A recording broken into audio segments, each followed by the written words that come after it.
देखो, आज के 35 वर्ष पहले मोबाइल की सृष्टि नहीं थी। आज आप मोबाइल के बिना रह नहीं सकते। समझ रहे ना, कलयुग का फांस देखो कितना बड़ा। आज के 35 वर्ष पहले मोबाइल नहीं था और सब आराम से जी रहे थे, सब काम चल रहा था। अब हर एक के पास मोबाइल है, बच्चे से लेकर जवान तक, रिक्शा वाले से लेकर के सबके पास है। अब मोबाइल एक जीवन का अंग बन गया है।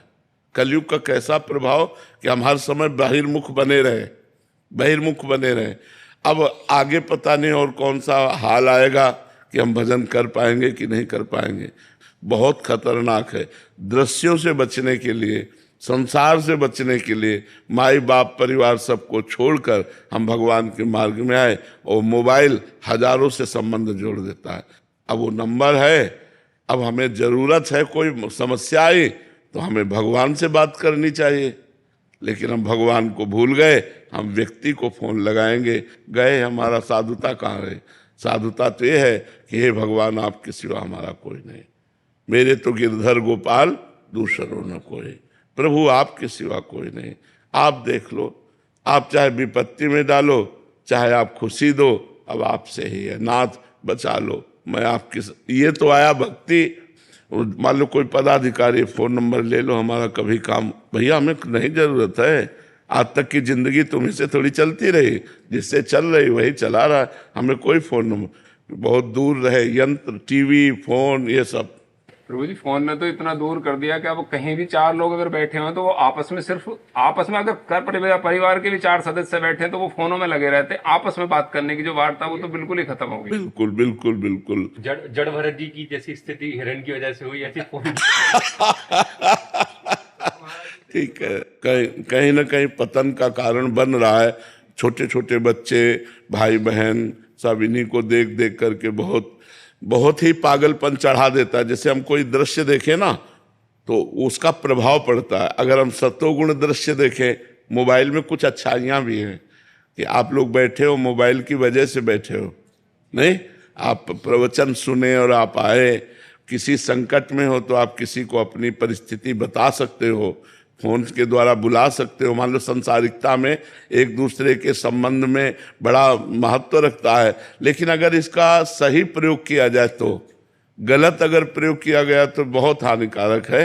हर समय इसे नहीं प्रयोग करना चाहिए, इसका स्विच ऑफ भी कर देना चाहिए कि 2-4-6 घंटे जब हम भजन साधन पूजन में लगे तो स्विच ऑफ रखा है। 1-1.5 साल का बच्चा है तो माता पिता उसको, वो अपने मस्ती में रहे इसलिए उसको फोन दे देते हैं, और बहुत सारी नई बीमारियों का सृजन हो रहा है महाराज जी, कि उनको इतनी लत लग जाती है कि उनको पता ही नहीं, दुनिया उनकी एक अलग दुनिया बन जाती है फोन से। एक उसी का संरचना करते रहते हैं अपने माइंड में, और फिर बहुत आगे चल के छोटे छोटे बच्चे गलत मार्ग में चले जाते हैं। बिल्कुल, छोटे बच्चे बिना मोबाइल को देख, वो एक आंख मोबाइल पे होगी, वो एक ऐसे चल रहा है बस ऐसे करके। हाँ, तो सब चिंतन बिगड़ गया, सब बाहरी चिंतन आ गया, बाहरी चिंतन। इसीलिए कह रहे हैं कि अभी तो भजन का करना थोड़ा सा, पता नहीं आगे और कौन सी सृष्टि हो जाए। भजन देखो माहौल बदलता जा रहा है ना। हमें लगता है 30-35 वर्ष ही पहले की बात है, गर्लफ्रेंड बॉयफ्रेंड नहीं था, लिव इन रिलेशन नहीं था। देखो नई नई चीजें आ गई ना विषय सेवन के लिए। आगे पता नहीं और कौन सा ऐसा प्राविधान आ जाए जिसमें पशुता बढ़ जाए, मनुष्यता ही ना रहे, पशुता ही बढ़ जाए। कैसे भजन होगा? भजन और भोग एक साथ नहीं होते। महाराज जी, सिंगल फैमिली में थोड़ी परेशानी आ जाती है, जैसे मिसेज है और फोन, बच्चे, एक छोटी बच्ची है, उसको दिखाने के लिए फोन देख मजबूरी पड़ जाती है। अकेले मैं अपनी ड्यूटी पे चला जाता हूँ। लेकिन 35 साल पहले की वो क्या था, बच्चे नहीं थे क्या? ज्वाइंट फैमिली हुआ कर? नहीं भाई, ऐसा नहीं कि 35 साल सब ज्वाइंट फैमिली, लोग देश विदेश भी जाते थे, लोग कार्य भी कर, ऐसा थोड़ी कि 35 साल से ही कार्य का विकास हुआ है, ऐसा नहीं है। पहले भी था। तो धायमा रखी जाती थी।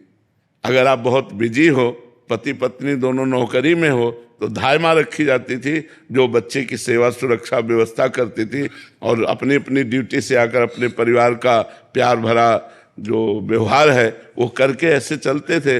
मोबाइल जरूरी थोड़ी, छोटे छोटे बच्चों को वो मोबाइल संस्कार उनका बिगाड़ देते हैं। अब देखो कौन बच्चा अपने माता पिता के पैर छूता है रोज सुबह उठकर? धरती के पैर छूना, माता पिता के पैर छूना, भगवान का स्मरण करना, जो संस्कार हमें दिए गए थे बच्चेपन में वो आज भी है। भैया ने सिखाया था, माँ ने सिखाया था कि उठते कराग्रे वस्ते लक्ष्मी कर मध्य सरस्वती, और पृथ्वी के पैर छूना, बड़ों के पैर छूना। तो अब जैसे सुबह उठते हैं तो ये सब करके भगवान का स्मरण करके बड़े बड़े भक्तों को नमस्कार करते हैं, बड़े जो भक्त याद आते हैं सबको नमस्कार करके, हे भगवान हम आपकी शरण में, आज का दिन आपकी शरणागति से भरपूर जाए, कोई गलती न होने पावे, कोई दोष न होने, और ऐसी दिनचर्या। अब सुबह से मोबाइल में लगे हो, 9 बजे तक सो रहे हो, कोई भजन साधन नहीं, तो पशुता तो आएगी ही आएगी, मनुष्यता थोड़ी आएगी, पशुता ही आएगी। नौजवान बच्चे महाराज जी पूरी रात, अभी बच्चे आते रहते हैं, मिलते रहते हैं, तो महाराज जी 8-8 घंटे लगातार रील्स में निकल जाते हैं, 4-4 5-5 घंटे, और 2-2 से 3-3 4-4 इतना समय बर्बाद हो रहा। अब ये पढ़ पाएंगे? भाई हमें पढ़ने के लिए भी एकाग्रता चाहिए। जैसे एक तपस्वी की एकाग्रता, ऐसे एक वैज्ञानिक की एकाग्रता, जैसे एक ब्रह्मचारी की एकाग्रता, ऐसे एक विद्यार्थी की एकाग्रता। विद्यार्थी एक तपस्यामय जीवन है, व्यसन रहित, व्यभिचार रहित, पवित्र चिंतन, पवित्र स्वभाव, तो विद्या अध्ययन में आगे उन्नति होती है। अब छोटे छोटे बच्चे हुक्का पीने लगे, बहन बेटी सिगरेट पीने लगी, नशा करने लगी, तो ये बहुत हानिकारक हो रहा है समाज में, जो ये गलत संस्कार बढ़ रहे हैं। तो हमें लगता है इसी जन्म में भजन